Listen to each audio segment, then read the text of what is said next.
काम कुछ भी नहीं हुआ, 0%, यानी कि 6 साल गुजार लिए और 4 साल का टेन्योर होता है जी। जो तो पानी का मुसीबत है फुल, और जो है ना और भी अच्छा काम करे, महंगाई ज़्यादा है। मसले हल किए जाएँ, सस्ता की जाए, गरीब आवाम को सहूलतें दी जाएँ। अभी आवाम बहुत परेशान है। वादे करके चले जाते हैं, वादे करने के बाद फिर कहते हैं कि हम आएंगे आपके इलाके में कारोबार काम करेंगे आपका, लेकिन वादे करके चले जाते हैं। अस्सलाम वालेकुम डेयर व्यूवर्स, मैं हूं आपका होस्ट समद ज़ेब और आप देख रहे हैं हर पल पाकिस्तान।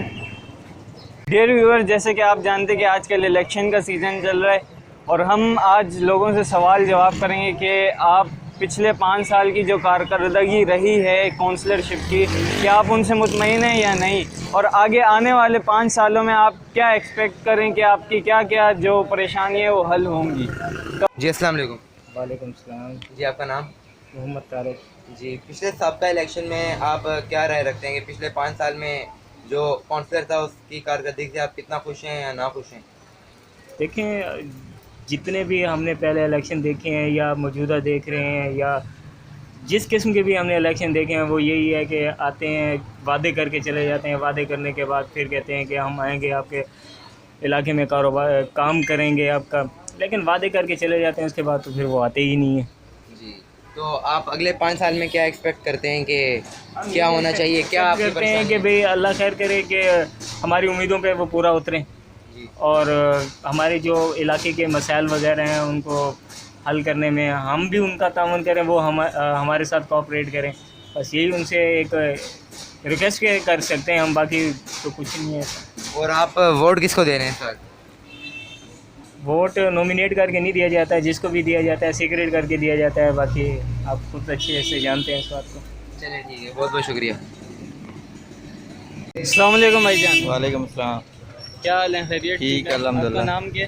नज़ीर अहमद। तो नज़ीर अहमद भाई, आपके क्या ख्याल से क्या पिछले 5 सालों में जो काउंसलरशिप रही है आपके हवाले से आपकी उम्मीदों पर पूरा उतरे हैं या नहीं, और आपकी क्या राय है उसके बारे में? मतलब कौन उतरना चाहिए? जी, आप पिछले 5 सालों में आपकी उम्मीदों पर पूरा उतरे हैं या नहीं, काउंसलरशिप आपकी क्या राय है उसके बारे में? नहीं, कुछ भी नहीं होना चाहिए। तो अगले 5 सालों में आप क्या एक्सपेक्ट कर रहे हैं, कौन किसको आना चाहिए, और यानी कि क्या चाहते हैं आप, क्या चेंज लाया आपके लिए? पीपी सही था ना, पीपी था जब तो सस्ता ऐप थी, हर चीज़ सही था, गरीब बंदे रोटी खा सकते थे। जब से पीटीआई आई हुई है तो गरीब रो रहे हैं, और क्या है, कुछ भी नहीं है। तो आप क्या चाहते हैं, आपके क्या मसले हल किए जाएँ? मसले हल किए जाएँ, सस्ता ऐप की जाए, गरीब आवाम को सहूलतें दी जाएँ। अभी आवाम बहुत परेशान है, इसलिए सो प्लीज़ मेहरबानी करके आवाम को सहूलतें दी जाएँ, सस्ता ऐप की जाए हर चीज़ में, जो मतलब गरीब आवाम ज़िंदगी अच्छी गुजार सके। बहुत शुक्रिया आप। अस्सलाम वालेकुम। वालेकुम सलाम जी। आपका नाम क्या? नूरुद्दीन। नूरुद्दीन साहब, पिछले 5 सालों में जो काउंसलरशिप रही है उसके हवाले से आपकी क्या राय है, और क्या क्या उनमें, यानी कि उनने क्या काम आपके नहीं किए हैं? माशाल्लाह सही चला, अभी उम्मीद है शुक्रिल्लाह है, सही है, अल्लाह करे सब कामयाब हो जाए, इस्लामी काम हो जाए। तो अगले 5 सालों में आप क्या एक्सपेक्ट करें, किसको आना चाहिए, और आपकी क्या क्या मुसीबतें और परेशानियां हल करनी चाहिए? भाई हम लोगों को तो पानी का मुसीबत है फुल, और जो है ना और भी अच्छा काम करे, महंगाई ज़्यादा है, बस ये मसला है। वो खैरत है, शुक्र है। बहुत शुक्रिया आप। मेहरबानी। जी अस्सलाम वालेकुम। वालेकुम अस्सलाम। जी फरहान भाई, आप कैसे हैं? अल्हम्दुलिल्लाह। जी, तो आप जो 6 साल की कारकर्दगी है काउंसलरशिप की, उससे आप खुश हैं या ना खुश हैं? ये सवाल तो बनता ही नहीं ना, आम पब्लिक के लिए सवाल है। जी, मैं जी। जब जवाब दूंगा ना इसका तो बहुत ही कड़वा लगेगा, जी जी मगर मैं थोड़ा सा अपना सच का पहलू दिखाता हूँ जी। कि सच की हकीकत क्या है। सच्चाई ये है कि काम कुछ भी नहीं हुआ, 0%, यानी कि 6 साल गुजार लिए और 4 साल का टेन्योर होता है। जी जो अगर मैं काम की नौयत से देखूं कि टेन्योर के अंदर क्या काम हुआ, तो टेन्योर के अंदर सिर्फ 2 काम हुए। वो ये कि सेवरेज की लाइन डली और मेन बाहर का रोड डला, बस दैट्स इट। ये काम हुआ टोटल 4 साल में। जब टाइम गुजर गया और उसके बाद एक्सटेंशन मिली, और जब सीबीसी के पास बजट जो है वो एक्स्ट्रा पड़ा हुआ था और सीबीसी ने ये पेंडिंग में रखा हुआ था डिफेंस गार्डन को कि हमें अप्रूवल मिले कि काउंसलर से तो हम आगे जाके काम करें, तो वो 5.5 साल के बाद जाकर वो काउंसलर साहब को रहम आया और उसके बाद जाके यहाँ पे पेवर डली, यानी कि सियासी तौर के ऊपर उन्होंने सारी चीज़ों का इस्तेमाल किया। फिर एक पानी का बहुत बड़ा मसला है। जी जी। पानी के मसले के अंदर क्या हुआ कि जब पानी नहीं आ रहा था और कहीं पर आता था कहीं पर नहीं आता था, क्योंकि लाइनमैन की सेटिंग्स होती थी या काउंसलर की सेटिंग होती थी या उनके फ्रंटमैन की सेटिंग होती थी, तो तब ये सिलसिले के ऊपर जब हमने आवाज़ उठाई तो हमने आवाज़ उठा के ये अंदाज़ा लगाया कि पानी तो घंटों के हिसाब से दिया जा रहा है यहाँ पर। क्योंकि जब भी हम पूछते थे कि भाई कितना पानी आप दे रहे हो, तो बोले जी 3 घंटे दे रहे हैं।